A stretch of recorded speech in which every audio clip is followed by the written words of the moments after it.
کھیلنے دینا جائز ہے، کوئی گناہ نہیں ہے، لیکن اس میں بہتر تو یہی ہے کہ وہ نہ کھیلیں، کیونکہ بچہ جسمانی ایکٹیویٹی کرتا ہے، اس کا ذہن بھی فریش ہوتا ہے، اس کی صحت بھی اچھی ہوتی ہے، بیمار بھی کم ہوتا ہے۔ بچوں کے ہاتھ میں جب آپ ویڈیو گیم پکڑا دیں گے، ان کی گردن کے مسائل، وہ گردن یوں جھکا کے دیکھتے رہتے ہیں موبائل، کمر کے مسائل کھڑے ہو سکتے ہیں ان کے لیے، پھر وہ فزیکل ایکٹیویٹی اس کی نہ ہونے کے برابر ہو جاتی ہے، دماغ پہ الگ اثرات پڑتے ہیں، پھر وہ جو کارٹون یا ویڈیو گیم میں جو اس کو میسج مل رہا ہے، اس سے اس کی جو روحانی تربیت ہے اس پہ بھی فرق آتا ہے۔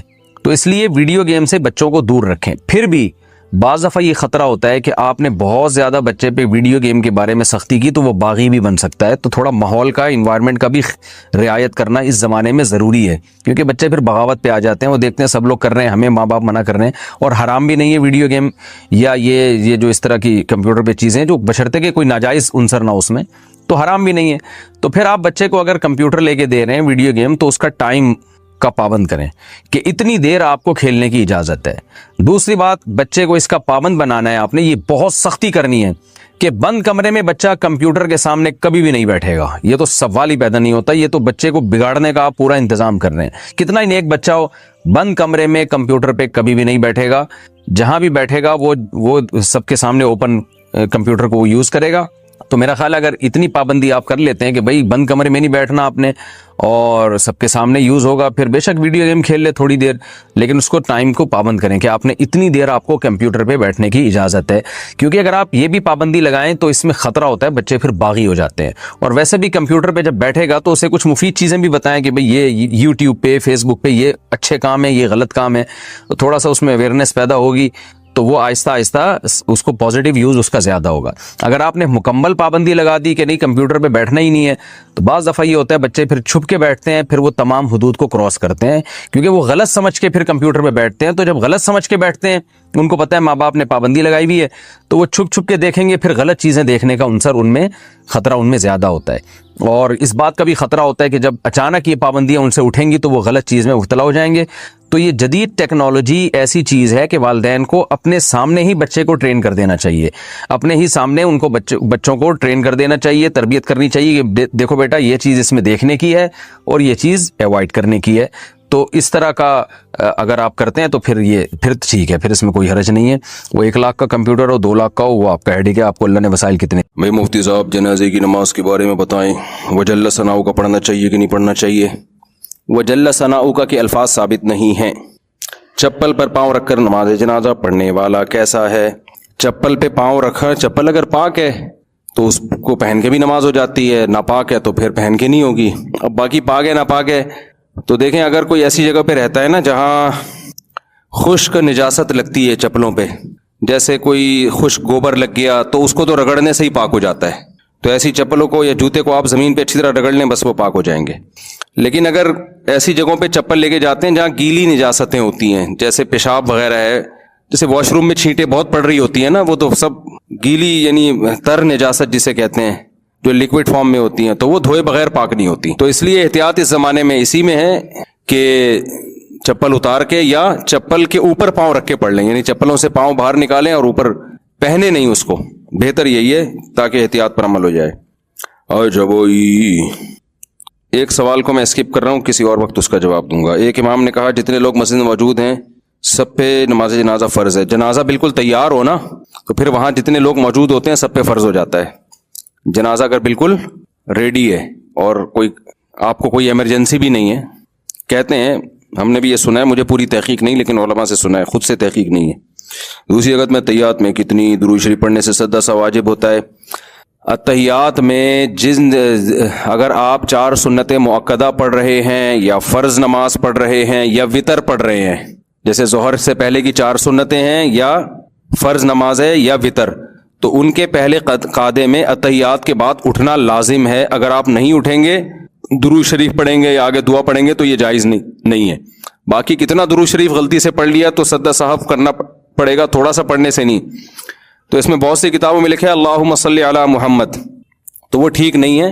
ایھا النبیو کی ہاں تک، وجہ اس کی یہ ہے کہ اس بارے میں ہمیں قرآن و سنت سے واضح طور پر کچھ بھی نہیں ملتا کہ کتنی تاخیر سے سجدہ سہو واجب ہوگا۔ اتنا تو ہے کہ اتحیات سے آپ کھڑے ہو جائیں، کیونکہ نبی صلی اللہ علیہ وسلم پہلے قعدے میں اتحیات کے بعد کھڑے ہو جایا کرتے تھے، تو اس سے پتہ چلتا ہے آگے درود پڑھنا جائز نہیں ہے، تاخیر جائز نہیں ہے قیام میں۔ لیکن اب ہمیں قرآن و سنت میں واضح طور پہ نہیں ملتا کہ کتنی تاخیر. تو فاتقوا اللہ ما استطعتم، قرآن کہتا ہے جتنی اللہ سے استطاعت ہے ڈرنے کی ڈرو. تو مجتہدین نے پھر اجتہاد کیا ہے.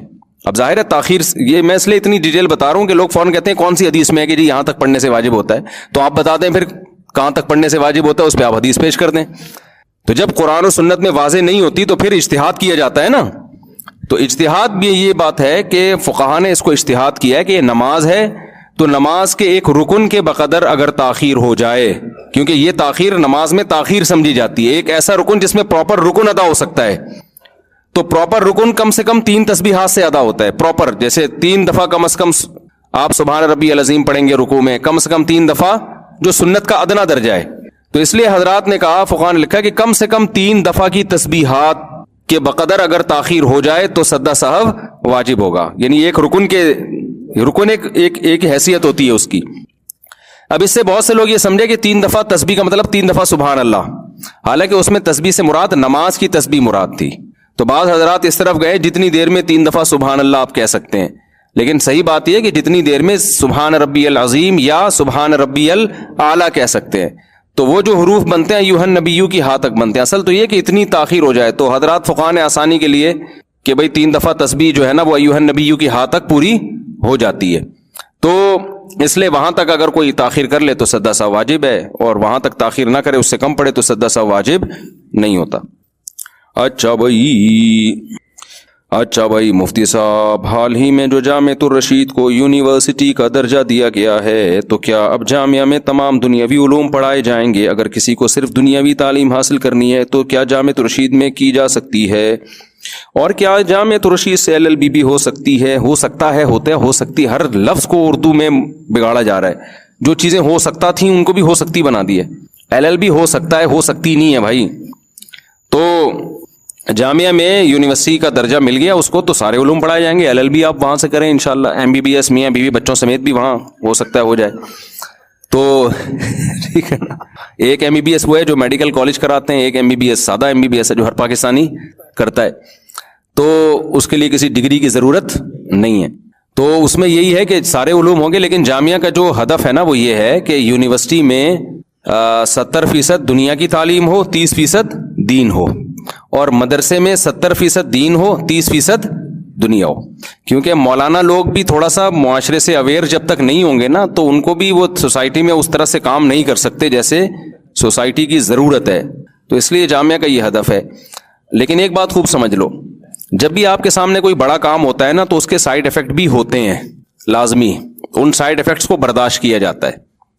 مثال کے طور پر جامعہ میں جب یہ دنیاوی علوم بھی آئے ہیں تو ظاہر ہے کچھ تھوڑا سا کلچر بھی آتا ہے. تو پھر وہ والی روحانیت جو خالصتاً دینی علوم میں روحانیت اللہ نے ایک رکھی ہے وہ نہیں رہتی. بہت سے لوگ کہتے ہیں جامعۃ الرشید گئے وہ والی روحانیت نہیں آ رہی جو فلاں مدرسے میں. تو بھائی وہ ظاہر ہے جب دنیا اس میں آئے گی تو اب چونکہ یہ دنیاوی علوم پہلے زمانے میں ہمارے مدرسوں میں ہوتے تھے لیکن وہ مسلمان سائنسدانوں کے علوم تھے، تو کلچر بھی مسلمان سائنسدانوں کا تو وہ پہلے سے ہی اسلامی کلچر تھا. اب جب آپ دنیاوی علوم پڑھتے ہیں نا گورے کے تو کچھ نہ کچھ ٹچ گورے کا اس میں نہ چاہتے ہوئے بھی آتا ہے. اب بڑے مفاد کو سامنے رکھا جائے نا تو یہ چھوٹے موٹے سائیڈ ایفیکٹ برداشت کرنے پڑتے ہیں. جنہوں نے بھی کووڈ کی ویکسین لگائی 2 دن تک ان کی طبیعت خراب رہی ہے. اب وہ کہتے تھے ڈاکٹر کے پاس جا کے ہمیں تو فیور ہو گیا، ہمیں تو بخار ہو گیا، ہمیں تو یہ ہو گیا. انہوں نے کہا بھائی یہ چھوٹا موٹا ہے ٹھیک ہو جائے گا، لیکن جو نہیں لگاتے نا تو پھر جو ہونا تھا اس میں ریورس ہونے کے چانس، پھر وہ قبر تک بھی پہنچا سکتا تھا آپ کو. تو یہ ہمارے بھی بہت سارے جاننے والوں کو لگا جب ویکسین لگی نا تو 3 دن تک وہ اٹھے ہی نہیں. تو اچھا ان میں ایسا بھی ہے کہ کچھ لوگوں کو ویسے ہی مرنا تھا تو ویکسین تو سب کے لگی تھی وہ مر گئے. تو پھر ہمارے یہاں فوراً یوٹیوب پہ دیکھو اس کے ٹیکا ٹھوکا وہ مر گیا. اس کے ٹیکا پہ اتنے کروڑوں کی آبادی میں تو ویسے ہی کچھ لوگوں نے مرنا تھا تو ٹیکا تو ویسے ہی ٹھک گیا ان کے، وہ ٹیکے سے نہیں مرے وہ ویسے ہی مرے. تو ریسرچ کا جو ہمارے ہاں جو کرائٹیریا ہے وہ تھوڑا سا ڈفرینٹ قسم کا ہے، گوروں کا تھوڑا سا الگ ہے. گولے یہ دیکھتے ہیں کہ اتنے لوگوں میں اتنے کروڑوں لوگوں کے کولوں پہ جب انجیکشن، کولوں پہ نہیں سوری بازوؤں پہ انجیکشن لگے ہیں تو پہلے ڈیتھ ریشو کتنا تھا اب کتنا ہوا ہے. تو انہوں نے کہا یار تھوڑا کم ہوا ہے تو اس کا مطلب فائدہ ہو رہا ہے. ہمارے یہاں دیکھتے ہیں کہ وسیم کے لگا وہ مر گیا، غفار کے لگا مر گیا. ابے خالی وسیم اور غفار کے تو نہیں لگا نا، کروڑوں لوگوں کے لگا ہے وہ تو نہیں مرے. تو اس کا مطلب یہ ہو سکتا ہے ویسے انتقال کا ٹائم ہو ان کے، تو اتنے لوگوں نے تو ویسے ہی مرنا تھا نا. تو ریسرچ سب ہمارے ایسی فضول چیزوں پہ کو بیس بنا کے ریسرچ ہوتی ہے. اور ایک دم آئے گا کوئی بندہ, وہ یہ دیکھو اسپتال میں جنازہ, ابھی ان کو ٹیکا لگوا کے گیا ہوں, ابھی مر گیا یہ, ابھی یہ میرا ہے, تو فوراً یوٹیوب پہ اور پھر اس کے انٹرویوز, اور پھر وہ عجیب ایک پینک پھیلایا جاتا ہے. ہماری سوسائٹی بہت ہی ان چیزوں میں بہت ہم پیچھے ہیں بھائی. اچھا بھائی, تو جامعۃ الرشید میں جب یہ دنیاوی علوم ہیں تو کچھ نہ کچھ اس کے سائیڈ افیکٹ ہوں گے. علوم کے سائیڈ افیکٹ نہیں ہوتے علم کے, جو کلچر ظاہر ہے, جو اب جو یہ دنیاوی علوم تو پروفیسر حضرات ہی آگے پڑھائیں گے نا. اب یونیورسٹیوں میں جو پڑھائیں گے تو پروفیسر لوگ آئیں گے نا. اس دن مجھ سے کسی نے کہا جامعۃ الرشید میں ایک انٹی ٹہل رہی تھیں, جامعہ میں انٹی کا کیا کام ہے, یہ مدرسہ ہے یا انٹی کیا کر رہی ہیں؟ تو پھر ہم نے تحقیقی پتہ چلا کہ جی وہ جو ایجوکیشن بورڈ کی ایک ممبر ہیں وہ سروے کے لیے آئی تھیں. تو اب سروے کے لیے جب انٹی آئیں گی تو مدرسہ ان کو یہ کہہ کے تھوڑی نکال سکتا ہے یہاں صرف انٹے آ سکتے ہیں, انٹیوں پر یہاں پابندی. وہ تو گورنمنٹ کی ریکوائرمنٹ ہے بھائی. وہ جو بھی سروے کے لیے جو بھی آئے گا, چاہے وہ کچھ بھی ہو, مرد ہو یا عورت ہو یا کچھ بھی ہو, وہ کچھ بھی, کیونکہ LGBT بھی بہت پھیل رہا ہے نا, تو وہ کچھ بھی ہو اس کو آپ روک نہیں سکتے. تو جب یہ چیزیں آئیں گی تو تمام لوازمات کے ساتھ آئیں گی. اب اس میں دیکھنا یہ ہے کہ بڑا نقصان کس میں ہے, کہ انٹی کی وجہ سے ہم ایجوکیشن ہی پہ پابندی لگا دیں, تو پھر بھائی پھر جو اس کے جو سائیڈ افیکٹ ہیں وہ بہت ہی خطرناک ہیں. تو اس لیے یہ سب چیزیں برداشت کرنی پڑتی ہیں. اس کی مثال ہے کہ بھائی جب آپ جو یونیورسٹی میں پڑھتے ہیں تو اس میں بھی تو اس کے بھی تو سائیڈ افیکٹ ہیں یا نہیں ہیں. کتنے لڑکے ہم سے کہتے ہیں ہم کراچی یونیورسٹی میں, ہم پنجاب یونیورسٹی میں, وہاں جا کے نظر کی حفاظت نہیں ہوتی, یہاں تبلیغ میں سر روزہ لگا کے ایسا دل بنتا ہے, روحانیت پیدا ہوتی ہے, وہ وہاں جا کے 2 دنوں میں روحانیت کی ایسی کی تیسی ہو جاتی. تو اب ہم ان کو یہ مشورہ دیں کہ پڑھنا چھوڑ دو آپ, اور جب تک 100% اسلامی حکومت قائم نہیں ہوتی اس وقت تک نہ پڑھو. تو اسلامی حکومت تو پتہ نہیں قائم ہو نہ ہو, تھوڑا بہت جو مسلمان سائنس اور ٹیکنالوجی کے میدان میں کچھ نہ کچھ آگے بڑھ رہے ہیں وہ بھی پیچھے. تو بالکل ہی جاہل, بالکل ہی نرے کورے کے کورے ہو جائیں گے. صرف اتنا رہ جائے گا کہ نظر کی حفاظت روحانیت کو لے کے بیٹھے ہوئے ہوں گے اپنے کمرے میں, اور تھوڑے دنوں میں جب آپ پر دشمن طاقتیں آپ کو کھائیں گی نا تو وہ روحانیت بھی تیل لینے چلی جائے گی. تو دنیا کے ساتھ جب مقابلہ کرنا پڑتا ہے, بالکل اس کی مثال ہمیں قرآن میں بھی ملتی ہے. جب تبوک کی لڑائی تھی نا تو اس میں کیا تھا کہ بہت سخت فتنہ تھا اس میں, لڑائی میں, یعنی بڑی سخت لڑائی تھی. تو بعض منافقین نے کہا کہ ہم نہیں جا رہے, اور دلیل یہ دی کہ وہاں کی عورتیں بڑی خوبصورت ہیں. وہ تو تھا نا رومی تھے تو انگریزوں کے باپ دادے, تو وہ بڑی خوبصورت عورتیں, تو ہمیں فتنے کا ڈر ہے, ہم جنگ میں جائیں گے ان لڑکیوں پہ نظر پڑے گی, ایکچولی ہم کس میں آ جائیں گے, فتنے میں آ جائیں گے. تو قرآن نے ان کی اس عمل کو اپریشیٹ نہیں کیا کہ اتنے نیک پرہیزگار لوگ, کہ اس کو یہ خطرہ ہے کہ نظر کی حفاظت نہیں ہو سکے گی, لہذا ان کو یہ بالکل صحیح نیت سے رک رہے ہیں. قرآن نے کہا الا فی الفتنۃ سقطوا, فتنے میں تو تم پڑ گئے ہو جہاز سے بچ کے. جہاز سے پیچھے رہنے میں جو فتنہ ہے, دشمن حملہ کر کے کاٹ کے کھا جائے گا تمہیں, سارا اسلامی نظام تباہ و برباد ہو جائے گا, ساری محنت ضائع ہو جائے گی. یہ فتنہ بڑا ہے. اور یہ جو تم فتنے کی بات کر رہے ہو یہ جھوٹ بول رہا ہے فتنے کے نام پہ. اگر اس کو اللہ کا خوف ہوتا نا تو یہ اس فتنے کو چھوٹا سمجھتا, اس فتنے کو بڑا. تو یہ لیبل لگا رہے فتنے کا, اصل فتنہ نہیں ہے. اصل تو یہ کہ اس کو جہنم کی آگ کا خوف نہیں ہے. تو بعض دفعہ لیبل بڑا اچھا لگایا جاتا ہے, لیبل بڑا اچھا لگایا جاتا ہے, ایکچولی اصل میں نظر کی حفاظت. بھائی آگے مسلمان قوم کا بیڑا غرق ہو رہا ہے تو نظر کی حفاظت کرو, ہم نہیں کہہ رہے کہ وہاں جا کے نہیں کرو, روحانیت ختم ہو رہی ہے اس کو دوبارہ سے انسٹال کرو سافٹ ویئر, وہ لگے رہو, لیکن ساتھ ساتھ آپ کو سائنس اور ٹیکنالوجی کے میدان میں آگے بڑھنا پڑے گا. اس میں اگر آپ پیچھے ہو گئے نا مسلم قوم تو بیڑا غرق ہو جائے گا. سمجھتا ہے کہ نہیں سمجھتا ہے؟ تو اس لیے اب یہ تو سب چیزیں سوسائٹی کا حصہ ہیں, تو اب انہی میں رہ کے ہی آپ نے نیک بننا ہے. ایسا نیک بننے کے لیے پھر جنگل میں ہی جانا پڑے گا, اور وہاں رہ کے پھر کسی کام کے نہیں رہو گے آپ. اچھا بھائی, تو اس لیے جامعۃ الرشید کام جو کر رہا ہے اس کے سائیڈ افیکٹ ہم مانتے ہیں کہ ہوں گے, اور وہ ہو سکتا ہے آگے جا کے اس سے بھی زیادہ سائیڈ افیکٹ آپ کو نظر آئے. آپ کہیں کیسا مدرسہ ہے یار, یہاں تو لڑکیاں بھی پڑھ رہی ہیں. اب یونیورسٹی میں آپ ایسا نہیں کر سکتے کہ لڑکیوں پہ پابندی لگائیں. ہاں جامعہ یہ ضرور کرے گا کہ لڑکیوں کے لیے سیپریٹ انتظام ہوگا, کو ایجوکیشن نہیں ہوگی, لیکن لڑکیاں بھی ہوں گی. اب یہ تو یعنی اس کے بغیر تو آپ کو آپ کی یونیورسٹی رجسٹرڈ ہی نہیں ہوتی, اس کو پرمیشن ہی نہیں ملتی ہے. تو اب اس میں یہ ہے کہ اچھا یار وہ لڑکیاں بھی آ رہی ہیں, بھائی آ رہی ہیں. اب اس میں یہ ہوگا کہ جو مدرسہ البنات کی لڑکیوں کا ماحول ہوتا ہے وہ والا ماحول وہاں پر نہیں ہوگا, لیکن کوشش کریں گے کہ کم از کم وہ والا بےہودہ ماحول نہ ہو جو دیگر یونیورسٹی میں ہو رہا ہے. تو شر کو جب ختم کرنے کی کوشش کی جاتی ہے نا, تو یا تو آپ کے پاس ریاست ہو, حکومت ہو, پھر تو آپ بالکل جیسے افغانستان میں کر دی انہوں نے تو پوری پابندیاں لگا دی, اس ڈریس میں آئیں گی ورنہ نہیں آئیں گی, ٹھیک ہے نا. اور جب آپ کے پاس ریاست ہو تو ایسا ہے, اگر ریاست نہیں ہے آپ کے پاس تو پھر شر کو اگر آپ ختم نہیں کر سکتے تو آپ کم کرنے کی کوشش کریں. کم از کم جامعہ لڑکیوں کے لیے, یونیورسٹی کے لیے ایک ایسا پلیٹ فارم تو دے دے گا نا کہ جو اسکارف لینا چاہتی ہیں, جو ایک لبرل ماحول میں نہیں پڑھنا چاہتی, ان کو تو ایجوکیشن کے لیے اچھی جگہ ملے گی نا. اب تو جو پردہ کرنا چاہتی ہے, جو چاہتی ہے کہ میں برائی سے بچوں, اس کے پاس بھی کوئی آپشن ہے ہی نہیں, اس کے پاس کوئی آپشن ہی نہیں ہے. تو اس کو یا تو ایجوکیشن سے محروم ہو جائے یا اسی بےہودہ ماحول میں جائے. وہ جو چل رہا ہے, ابھی میں زیادہ نہیں بولتا کیا ماحول چل رہا ہے, تو ہم ایسا نہ ہو کہ یونیورسٹی والے مجھے بولیں گے تو کس قسم کی باتیں کر رہا ہے. تو رپورٹیں جو آ رہی ہے نا, ایجوکیشن کے علاوہ بھی بہت کچھ یونیورسٹیوں میں ہوتا ہے, بہت زیادہ نہیں ہوتا لیکن ہوتا ہے. تو بگڑ رہی ہیں لڑکیاں, تو کم از کم جامعہ رشید اتنا تو کر دے گا نا کہ جس نے نہیں بگڑنا وہ یہاں کے پڑھ لے بھائی. تھوڑا سا تمیز کا ڈریس ہوگا, اس میں کچھ پابندیاں لگا دیں گے, کچھ نہیں لگا سکتے. تو یہ اب اس میں بھی ظاہر ہے آپ اس کو جب کمپیئر کریں گے دیگر مدارس سے تو ظاہر ہے وہ والی روحانیت نہیں ہوگی. جو دیگر مدارس میں تو بالکل ایک اسلامی ماحول ہوتا ہے, لیکن جب آپ فیوچر سے آپ مقابلہ کریں گے کہ یار اگر ہم نے اس شر کو ختم کرنا ہے, اب یہ فیوچر میں کوئی ایسی لڑکی جو اسلامی ماحول میں ایجوکیشن حاصل, وہ چاہتی ہے ڈاکٹر بنے لیکن تمیز کے ماحول میں بنے, تو پھر اس کے آپ کے پاس کیا حل ہے؟ اس کے لیے تو پھر یہی حل ہے بھائی, یہ برداشت کرنا پڑے گا. بڑی مصیبت سے بچنے کے لیے ہمیشہ چھوٹی مصیبت کو برداشت کیا جاتا ہے. سمجھتے ہو کہ نہیں سمجھتے؟ بھائی حاجی عبد الرحمان کی نوکری کا مسئلہ چل رہا ہے, دعا کی درخواست ہے, دل سے دعا ہے جی, اللہ تعالیٰ ان کو جس کے حلال کشادہ نصیب فرمائے. تدفین کا مکمل طریقہ, وقت تھوڑا رہ گیا تو میں انشاءاللہ کسی وقت مر کے دکھا دوں, سوری استغفر اللہ, یعنی کوئی بھی مرا ہوا ہو تو اس کا پورا پراپر دیکھ لیں. ویسے تو یوٹیوب پہ بھی ویڈیو پڑی ہوئی, لیکن کسی وقت میں بھی بتا دوں گا انشاءاللہ. اللہ تعالیٰ نے عافیت کے ساتھ سب کو زندگی دے. مفتی صاحب, کبھی کبھی جہنم اور موت کا خوف بہت زیادہ ہوتا ہے, اسی صورت میں کیا کریں؟ دیکھو بعض لوگوں میں جہنم یا موت کا خوف دل کی کمزوری کی وجہ سے بھی ہوتا ہے, تقویٰ نہیں ہوتا, وہ دل کی ویکنس. جب تھوڑی سا بھی انسان کا دل کمزور ہو, صحت کمزور ہو نا, تو وہ چھوٹی چھوٹی چیزوں سے بہت ڈر رہا ہوتا ہے. تو اس کے لیے ہے آپ خمیرہ ابریشم کھائیں صبح صبح. یہ حکیم صحیح بتا رہا ہوں, خمیرہ ابریشم جو ہے نا یہ حکیمی دوا ہے. بعض حکیمی دوائیں بڑی خاندانی ہیں, بڑی خاندانی. اسی طرح ایک خمیرہ مراویر کر کے آتا ہے کوئی, دل کے لیے بہت اچھی چیز ہے. تو ایسے دل کو جن کو گھبراتا رہتا ہو نا, لیکن کسی حکیم سے مشورہ کر لیں, کیونکہ ظاہر ہے وہ ایک میٹھی دوا ہے, تو ایسا نہ ہو شوگر وگر کا مسئلہ ہو تو وہ کھا کے شوگر لیول ہی نہ بلند ہو جائے. تو کوئی کسی حکیم سے اپنی نبض وبض, کوئی تمیزدار اچھا حکیم ہو, ڈرامے باز نہ ہو, تو اس سے اس کو بتا دیں. تو دل کی حکمت میں بڑی اچھی اچھی دوائیں ہیں, بہت دل کو فرحت ملتا ہے, اس سے فرحت ملتی ہے, سکون ملتا ہے. فرحت تو ملتی ہے نا, ملتا نہیں ہے. میں نے اس پہ اعتراض کیا تھا نا, اردو میں یہ لفظ مؤنث ہے, اس کو مذکر مؤنث بنا دیا, تو جو مؤنث ہے ہم اس کو بعض دفعہ مذکر بنا دیتے ہیں. تو بعض دوائیں ایسی ہیں حکمت میں جن کے کوئی سائیڈ ایفیکٹ بھی نہیں ہے, لیکن بہت زبردست, وہ دل کے لیے, آپ کے اعصاب کے لیے بہت زبردست ہوتی ہیں, اور بالکل آرگینک ہوتی ہیں. اس کے وہ سائیڈ ایفیکٹ نہیں ہوتے جو بعض ایلوپیتھک دواؤں کے ہوتے ہیں.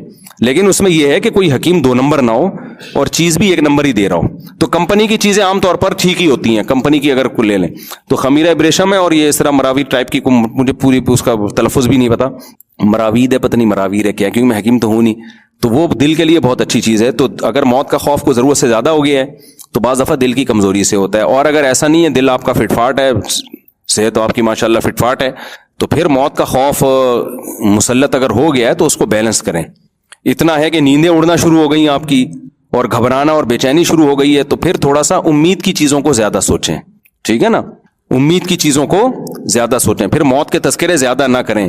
اسلام ہمیں اتنا موت یاد دلانا چاہتا ہے کہ جس سے ہم گناہ چھوڑ دیں. اتنا نہیں ہمیں دلانا چاہتا کہ ہماری جو روزمرہ کی زندگی متاثر ہونا شروع ہو جائے, کسی کام کے ہی نہ رہیں. اسلام کارآمد بنانا چاہتا ہے نا, اتنا موت کو مسلط کر لیا کہ کسی کام کا ہی نہیں رہا. ٹھیک ہے نا, تو فائدہ نہیں ہے. اتنا موت کو مسلط کرو کہ گناہ چھوٹ جائیں آپ سے, بس اس سے زیادہ نہیں, اس سے زیادہ نہیں. گناہ چھوٹ جائیں دنیا سے. وہ جو محبت حد سے زیادہ بڑھی ہوئی ہے نا, اس کو مسافر خانہ ہی نہیں سمجھ رہے, وہ ختم ہو جائے. اس سے زیادہ اگر آگے جا رہے ہیں تو پھر تذکرے چھوڑ دیں موت کے. ایک صاحب میرے پاس آئے, وہ اتنا زیادہ موت کی, وہ کیونکہ ویڈیوز آئی نا, مردوں کو دیکھا انہوں نے, فلاں مر گیا فلاں مر گیا, تو دماغ خراب ہو گیا بھائی, ہر وقت میں نہ مر جاؤں, بار بار. میں نے کہا تو نہیں مرے گا, مجھے لگ رہا ہے تو نہیں مرے گا اتنے آرام سے, انشاءاللہ نہیں مرے گا. ویسے مذاق کے علاوہ میں نے کہا بھائی انشاءاللہ آپ نہیں مرنے والے. تو ان کو بتایا جائے آپ کیوں مریں گے بھائی. تو ویسے تو حالانکہ اصول یہ ہے کہ کراچی میں کسی کا کوئی سچ نہیں بولا, میں نے جھوٹ بولا. سچی بات تو یہ بھائی, یہاں ڈاکوؤں کا راج ہے, کوئی کسی بھی ٹائم پہ مر سکتا ہے. لیکن میں اگر یہ بات کرتا تو وہ اور ٹینشن سے مر جاتے. تو ایسے موقع پہ امید ہی کی بات کی جائے کہ انشاءاللہ نہیں مریں گے. یہ جو ڈراموں میں نکاح ہوتے ہیں وہ جائز ہیں یا نہیں ہے؟ بھائی ڈراموں میں جو نکاح ہوتے ہیں نا, اس میں اختلاف ہے علماء کا, طلاق میں بھی اور نکاح میں بھی. بعض علماء کہتے ہیں کہ بھئی ہو جاتے ہیں, کیونکہ حدیث میں آتا ہے 3 چیزیں ایسی ہیں جن میں حقیقت بھی حقیقت, مذاق بھی حقیقت ہے طلاق نکاح. تو اگر کوئی ڈرامے میں اپنی بیوی کو کہتا ہے طلاق طلاق طلاق تو 3 طلاقیں ہو جائیں گی. لیکن بعض علماء کا موقف یہ ہے کہ یہ ہزل نہیں ہے, یہ حکایت ہے. حکایت کا مطلب ایک اسکرپٹ ہے, ایک کہانی ہے جو پڑھ کے سنائی جا رہی ہے, لیکن سنانے کا انداز کیا ہے, ایکٹنگ کر کے سنائی جا رہی ہے. اس کی مثال ہے جیسے کسی نے مجھے کہانی لکھ کے دی کہ ایک دفعہ زید جا رہا تھا اور زید کے اپنی بیوی سے لڑائی ہوئی. کہانی ہے نا, میں پڑھ کے سنا رہا ہوں. اور زید نے اپنی بیوی کو کہا کہ اپنی بیوی کا تم میری بیوی اور تمہیں طلاق ہے طلاق ہے طلاق ہے. تو آپ نے فوراً وہ ٹکڑا کاٹ لیا کہ مفتی صاحب کیا کر رہے ہیں, طلاق دے رہے ہیں. تو طلاق نہیں دے رہے, وہ کیا ہو رہا ہے کہ وہ کہانی کو نقل کر رہے ہیں.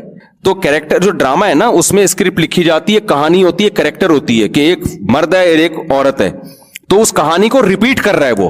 تو جب کوئی حکایت کے طور پہ کسی الفاظ کو ریپیٹ کر رہا ہو تو وہ ہزل نہیں ہے, وہ نقل ہے. تو نقل سے طلاق واقع نہیں ہوتی, لیکن پھر بھی نہ طلاق ہوتی ہے نہ نکاح ہوتا ہے. لیکن پھر بھی ڈراموں میں ایسا کرنا نہیں چاہیے, سمجھتے ہو, کیونکہ نکاح اور طلاق کے بارے میں بار بار اللہ نے کہا کہ اللہ کی آیات کو مذاق مت بناؤ. تو ڈرامے میں اگر کسی نے بیوی کو طلاق دینی ہے نا, تو وہ پھر اپنی بیوی کو نہ دے بھائی, وہ کسی اور کی بیوی کو دے دے وہ. ہاں, ایسے احتیاط کے باہر, کیونکہ اختلاف آ گیا علماء کا, تو احتیاط کا تقاضا ہی ہے. یا ایسا کرے کہ کسی کو بٹھا کے بولے کہ تمہیں طلاق ہے اور بعد میں آپ کلپ میں اس کی بیوی بٹھا دیں سامنے, ٹھیک ہے نا, حصل میں اس کو نہ دیا ہو, بعد میں جوڑ دیں کلپ کوئی دوسرا.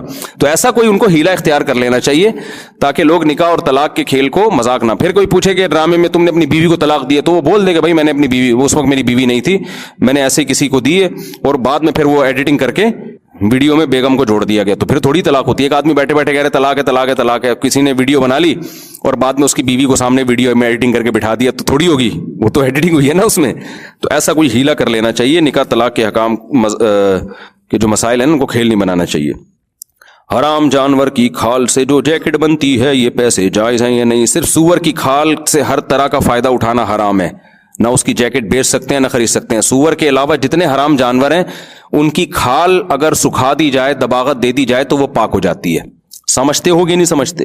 کوئی بھی حرام جانور ہو, بلی ہے, کوئی بھی ہے, دباغت دے دی نا اس کو. دباغت کا مطلب یہ ہے کہ اس کو خشک کر کے اس کی ساری رطوبات ختم ہو جائیں, تو پھر وہ خارجی استعمال, کھانے پینے میں نہیں, خارجی استعمال اس کا جائز ہے. البتہ جو جانور مردار ہے نا, اس کا کھال کے علاوہ کوئی بھی چیز کسی بھی طرح سے فائدہ نہیں اٹھا سکتے. میں بار بار یہ مسئلہ بتاتا ہوں کہ لوگ بلیاں پالتے ہیں, ان کی خوراک فیڈ باہر سے آتی ہے, وہ مردار ہوتا ہے, وہ ذبیحہ نہیں ہوتا, تو بلی کو بھی نہیں کھلا سکتے, کتے کو بھی نہیں کھلا سکتے. آپ سمجھتے ہیں کہ نہیں سمجھتے؟ جانور خود مردار کھا لے, اس کو چھوڑ دیں. ایسا نہ ہو کتوں کو میرا بیان سنا کے آپ مردار سے ہٹا رہے ہوں کہ تم نہیں کھا سکتے. وہ کھا سکتا ہے, آپ اپنے اختیار سے نہیں کھلا سکتے. ہمارے ایک دوست ہے, ان کا فارم ہے, ان کا مگرمچھ بھی پالے ہوئے ہیں, ان کا گھوڑا مر گیا تو گھوڑا انہوں نے مگرمچھ کے سامنے ڈال دیا کہ کھا لے. میں نے کہا یار یہ آپ نے ٹھیک نہیں کیا, مگرمچھ خود وہاں پہنچ کے جو مرضی کرے, آپ کے لیے مردار سے کسی قسم کا فائدہ اٹھانا جائز نہیں ہے. صحیح احادیث ہیں اس بارے میں, امت کا اجماع ہے کہ مردار سے کوئی فائدہ نہیں اٹھایا جا سکتا.